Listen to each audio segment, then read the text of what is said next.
Hello everyone, welcome to 13th tutorial session of Propelty Foundation for Electrical Engineers. Whose instructor is Professor Krishna Jagannathan from IIT Madras, and I am Satyavikram Pratap Singh from APMR Research Scholar from Department of Energy Science and Engineering, IIT Bombay. So this is a last tutorial session. We will that will help you to solve the assignment 12 of this course, and we will go through the few of the problems that will make you the foundation for solving these problems. Okay, without wasting time, let's move to the first problem. This is the first problem you need to solve.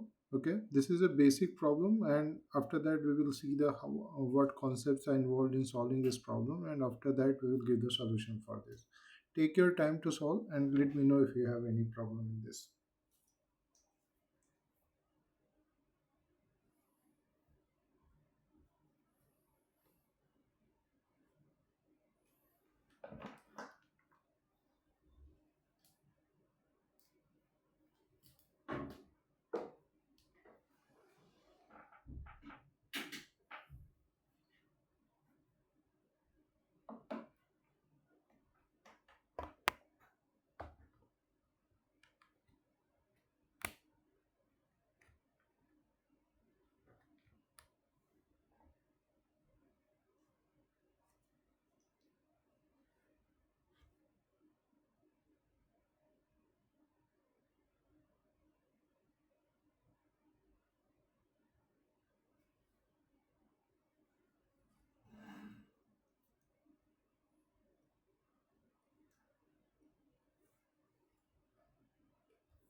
If you face any doubt in solving, just let me know.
Okay, let me give the solution for this. When you see the question, what is asking if xn is tending to x, then there is exist a subsequence x and k such that these options are there, which option is actually correct. So let's move to the concept. This is a concept related to convergence in the probability and subsequence convergence. So if xn is tending to x with a and it means for every epsilon greater than 0. So basically the probability of mod of xn minus x greater than epsilon will tends to 0 as n tends to infinity. Okay. Okay, so this type of convergence says that the random variables xn which is getting closer to x in the probability but not necessary for every sample path. Okay, so a fundamental theorem that states that from a sequence that is convergent in the probability we can extract a subsequence from that conversion almost surely to the same limit. Okay, this uses the Borer-Cantelli lemma, which helps shows that one only finitely many large deviations happen with the probability of one. Okay, so when you see the solution, so we will go step by step. So starting with the convergence in the probability, we already know कि xn tended to x, and with the p for all epsilon greater than 0 with the probability of mod of xn minus x greater than 0, epsilon. Okay, it is tending to 0. So let's take an example. Suppose I am taking a sequence of tolerances. Let's take epsilon k is equal to 1 by k.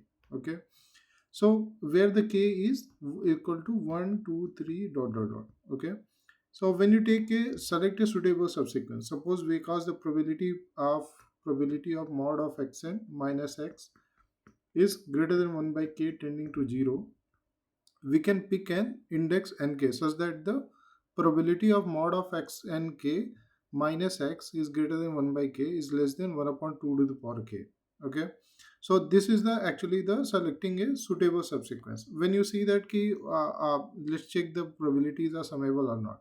So let's take the probability mod of x and k minus x is greater than 1 by k and k is equal to 1 to infinity. So it is less than or equal to k is equal to 1 to infinity, 2 to the power minus k less than infinity. So it is belonging to in between them. So when you apply the Borel-Cantelli lemma in this, so what it tells that if more summation of k is equal to 1 to infinity, probability of ak is less than infinity, then the event ak happens only finitely many times with the probability of 1. Okay, so here ak is equal to mod of x and k minus x is greater than 1 by k. Okay, thus with the probability 1 only finitely many ak will occur.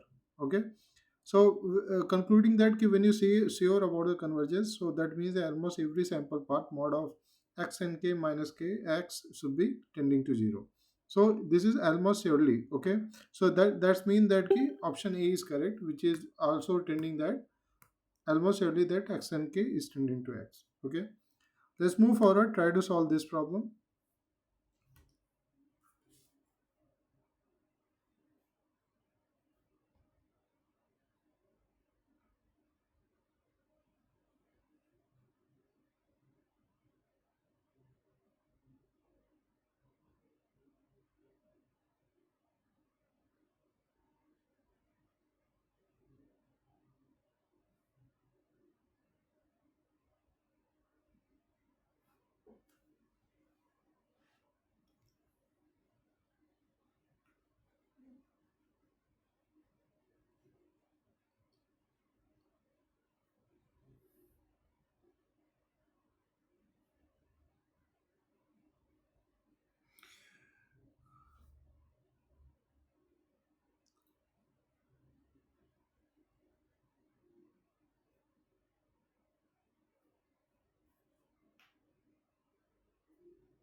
Okay, let me give the solution for this.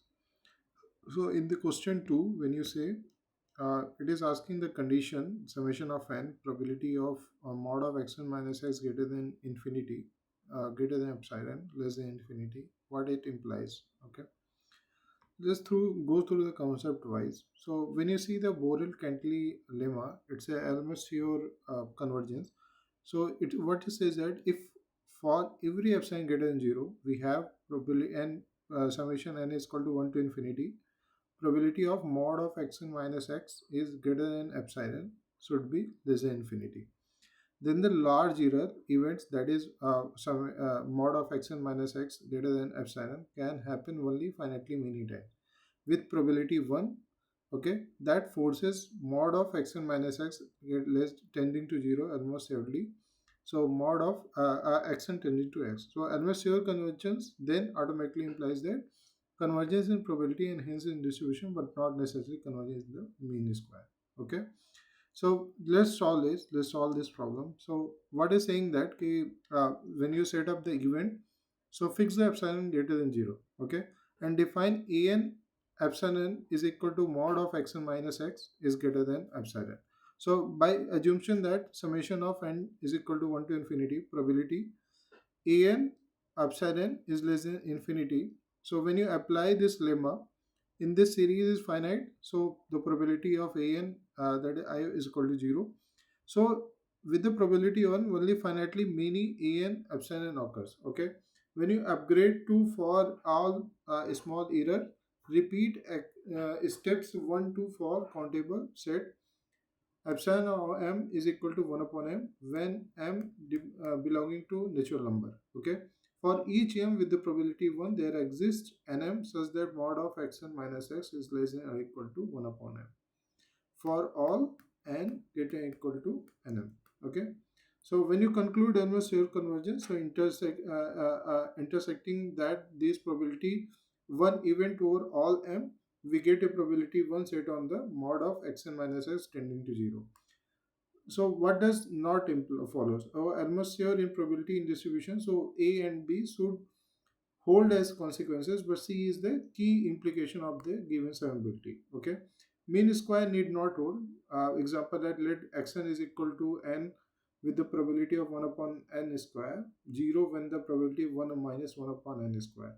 So then there exists epsilon which says that probability of mod of xn getting epsilon and its summation to n is less than infinity, and it's also equal to the 1 upon n square summation and to n. Okay, so option C is actually correct because it's a almost sure convergence. Okay, so what is the correct answer? Correct answer is option C. Okay, let's move forward, try to solve this problem. This is related to law of large number, SLN.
Okay, let me give the solution for this. So when you see the strong law of large number SLN, so ensure the convergence of a sample mean to the expected value almost surely, sample mean to expected value in probability only, sum of IID variables to infinity and expected value to 0.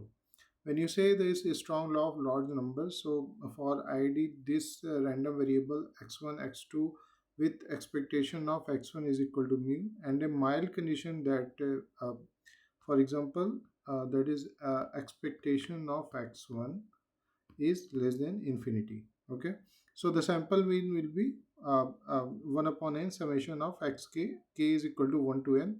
So this converges to the expected value mu almost surely with probability is equal to 1, and this is the stronger than the weak law which gives convergence in probability.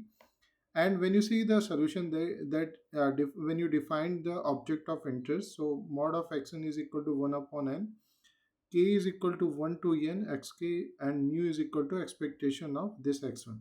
So this stating that SLN and that actually the strong law of large numbers, that is assuming xk is equal to are the IIDs with e expectation of mod of x1 less than infinity or expectation of x1 square less than infinity under Kolmogorov version. So when you're saying that when you invoke this SLN conclusion by the strong law of large numbers, so Xn is almost surely tending to mu. Okay.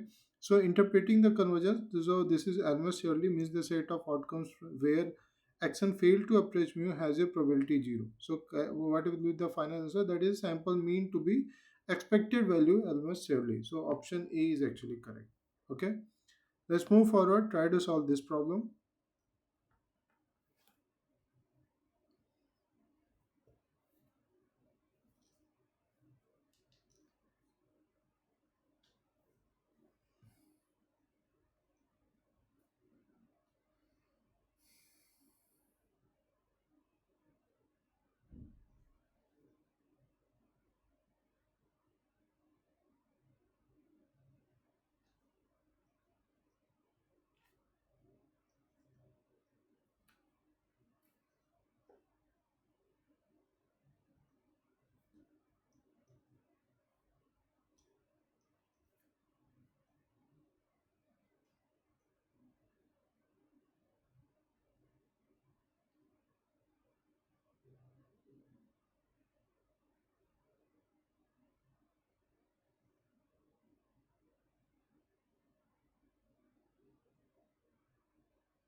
Okay, let me give the solution for this. When you say in this problem, it is saying if xn is tending to 0 almost surely, then the event a epsilon is equal to mod of xn greater than infinity occurs finitely often, always or never. Okay, let's go to the concept wise.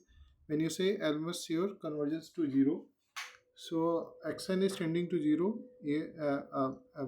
means कि almost sure, the probability of limit of xn is equal to 0 and tends to infinity is equal to 1.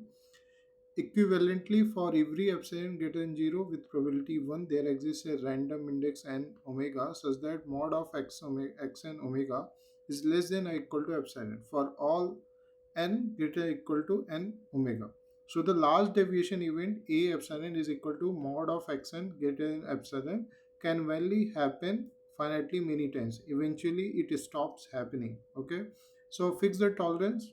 Take any epsilon greater than 0 and define a epsilon n is equal to mod of xn greater than epsilon. Use the definition of the almost sure convergence, that is xn is tending 0 with a probability 1, there exists n omega such that the for all n greater or equal to n omega.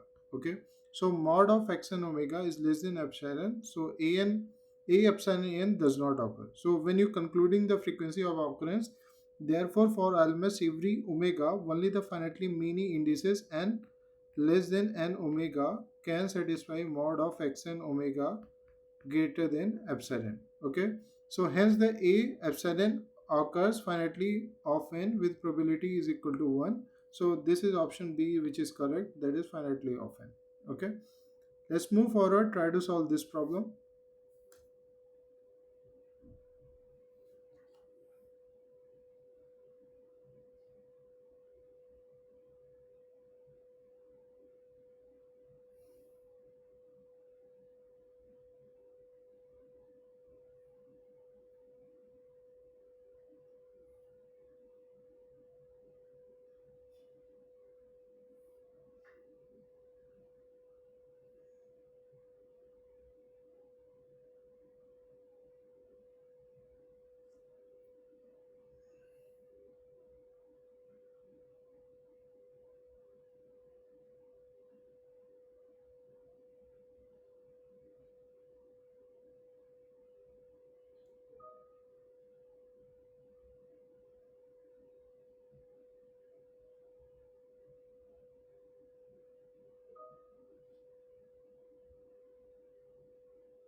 Okay, let me give the solution for this. When you say it is saying for id random variable xi, which is nearly equal to uniform distribution 0 to 1, defining Sn is equal to multiplication k is equal to n to n 1 to n xk. So limit, it is asking when the Sn is belonging to e to the power minus 1 minus epsilon n in between and e to the power minus 1 plus epsilon n. Okay, probability. Okay, a limit and tends into infinity. Okay, when you try to solve this problem, the concept is basically comes from when the product into the sum via logs. So here also as lln you have to use. So defining that yi is equal to minus of ln xi, then yi with the exponential of one distribution. So expectation of yi is equal to 1. So when you product also use that. So this is also summation of n is k is equal to 1 to n yk. So this also concentrate around n. When you solve it putting that value only, so you can rewrite it like this. So equality, when you take the ln on the both side, so this e to the power minus x, when you take the ln, suppose this is y, so when you take ln on both sides, so it will become ln y is equal to minus x. You can use this probability as well. Okay, so here when you see the distribution and the mean of yk, then put the values there. So this is also tending to 1 only. Okay, so translating it back to the Sn and concluding that probability of e to the power minus 1 upon 1 plus epsilon n is in between Sn e to the power minus 1 minus epsilon n is tending to 1. Okay, so the correct answer is 1 basically. Let's move here, option B is correct. Okay, let's move forward, try to solve this problem.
Okay, let me give the solution for this. Yeah, so in this core problem, it is saying that if the expectation of x1 is equal to 4, you have to find out the inter arrival times, that is then limit t tends to infinity nt by t. Okay, so when you say that renewable counting grows at a rate of 1 upon expectation of x1, so let's xi be the id inter arrival times with the mu is equal to expectation of xi, which is belonging to 0 to infinity. So when you say the partial sums, that is summation of I is equal to 1 to n xi and the counting process. So nt is equal to maximum en such that xn is less than or equal to t.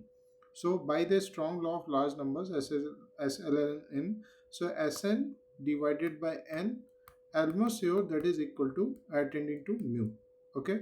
So standard inversion argument or the elementary renewable theorem, then it gives that nt by t tends to Helmholtz theorem 1 upon mu. Okay. Here what is there? Mu is equal to 4 is given. So what will be the correct answer? It is 1 by 4. Okay. So here also when you see there is different method also. Sandwich inequality you can also use. So that t is in between the s and t and s and t plus 1. So when you divide by the index, so it will become t by nt. We are dividing all everywhere with the nt. So it will be equal to s and t plus 1 divided by nt is equal to s and nt plus s and t plus 1 divided by nt. So when you apply SLN and to the partial sum average here, so by the SNN by n, almost sure that is mu is equal to 4. So this value will be tending to 0. Okay, so that's why when you keep the value here, only the mu is equal to 4 will be there, and upper and lower bounding for t is equal divided by nt, so that's why it is converging to 1 by 4. Okay, so correct answer will be equal to 1 by 4. Option B. Let's move forward. Try to solve this problem.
Okay, let me give the solution for this. When you see in a renewable process NT, what it denote? The time until the next event, the number of events by the time t, the mean inter-arrival time, the variance of the inter-arrival times. So when you see that the concept renewable process, a renewable process model repeated independent arrivals or events separately by ID inter-arrival times. So we define that Sn is equal to summation of I is equal to 1 to n xi.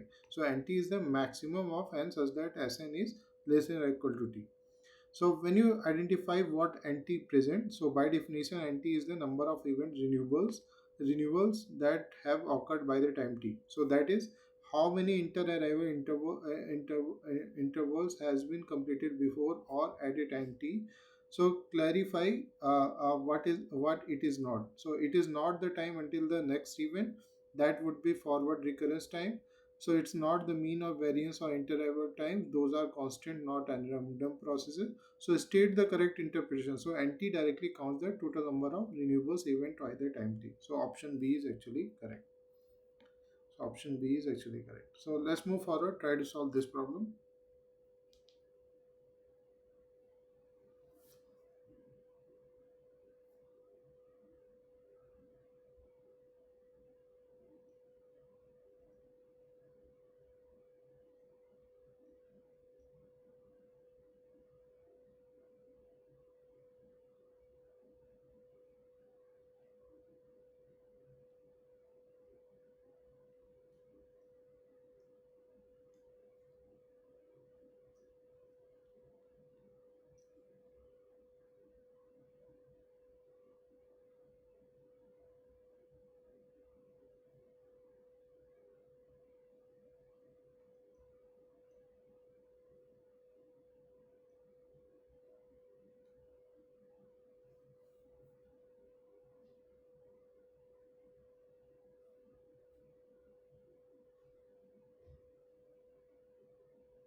Okay, let me give the solution for this. So when you see the if the Tn is equal to xn plus dot dot dot 2xn, so nt is a maximum n such that Tn is less than equal to t, then nt is a. So a Poisson process or a renewable counting process, a Gaussian process, no of the above. When you say the renewable counting from inter arrival sum, so this is simple. Tn is equal to summation of I is equal to 1 to n xi, the time of the n event. Nt is equal to maximum n such that Tn is less than or equal to t. Counts how many renewals have occurred by the time t. This is precisely the definition of a renewable counting process. A Poisson process is a special case where the inter arrivals are exponential, that is memory loss. A Gaussian process is a unrelated here. Okay, so when you interpret Tn is the arrival time of the nth event, sum of the n intervals. So interpret nt such that nt is equal to count the number of event completed by the time t, the largest n with Tn is less than or equal to t. Match to the standard definitions, that is count by time constructed from IIT inter arrivals in the table, that is the counting process. So rule out the other option, that is not necessarily Poisson, so not Gaussian. So option B is actually correct. So this is renewable counting process. Let's move forward. Try to solve this simple problem, that is based on the uniform distribution.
Okay, let me give the solution for this. So let x naught is given as uniform distribution in 0 to 1, and xn plus 1 is uniform distribution in 0 xn. Okay, then log of xn by n is equal to.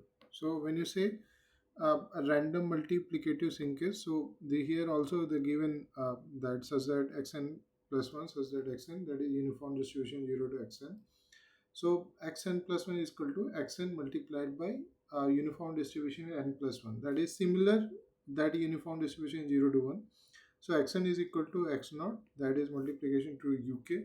So that's why though when you see the when you take the expectation log of u, that is 0 to 1 log u du, that is equal to minus n. When you apply it here in this problem, uh, when you express xn with the IID uniform, so here the log u, when you find it out, the minus 1 with the similar concept, and 1 upon n, k is equal to 1 to n log uk, as means k, when you as is equal to minus n, and log x naught n will be tending to 0. So that's why when you see log of xn by n is equal to log x naught by n plus 1 by n, k is equal to 1 to n log of uk, and is equal tending to 0 plus minus 1 is equal to minus 1. Okay, final answer will be equal to minus 1.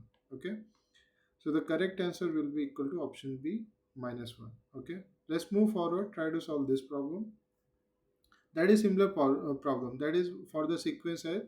You have to tell me the what it will be the value of expectation of xn. Okay, let me open the problem here only.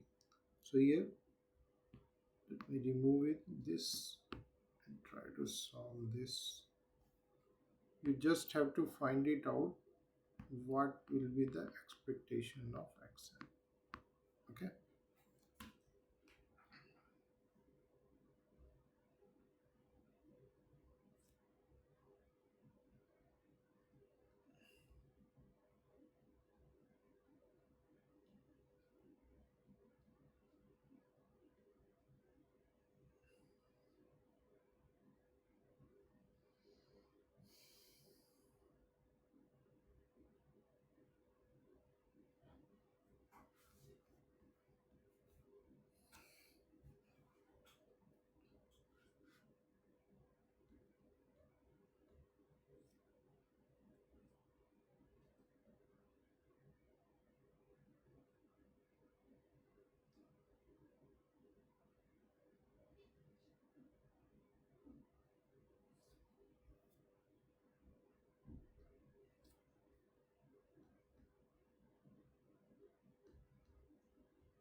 Okay, let me give the solution for this. When you see the expectation here also, the expectation of xn plus 1 such that xn is equal to xn by 2. So this simple problem with the chain formula. So this is equal to half of the expectation. So x naught is uniform distribution u 0 to 1. So expectation of x naught is equal to half. Okay. So with the similar problem, when you see the correct option, option 0 will be there. So correct option. Okay. Let's move forward, try to solve this problem.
Okay, let me give the solution for this. When you say the xi is equal to uniform distribution minus 1 to n, in is x belonging to real number, and maximum of mod of xi is less than or equal to less than 1. So n dimensional Lebesgue measure, that is lambda n in, is equal to 1 2 to the power n and in n factorial or e to the power n. So here the concept is such that when you have the Lebesgue measure in Rn, so it's a product measure. So the measure volume of a rectangle cube is a product of side length. So each side with a length 2, hence the volume is 2 to the power n. So what will be the correct answer? So 2 to the power n. So option B is actually correct. Let's move forward, try to solve this problem.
Okay, let me give the solution for this. When you see the b and delta, x is such that root 1 by 3 minus delta is less than this when you see this and divided by root n is this. Okay, so when you see the find out the what is the limit of this.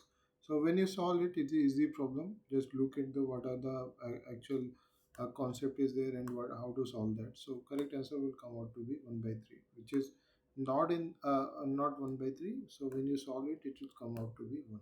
Okay, option B is correct. Okay, that's all for the today's tutorial session. So this is last tutorial session. Best of luck for your exam. Okay, thank you for joining.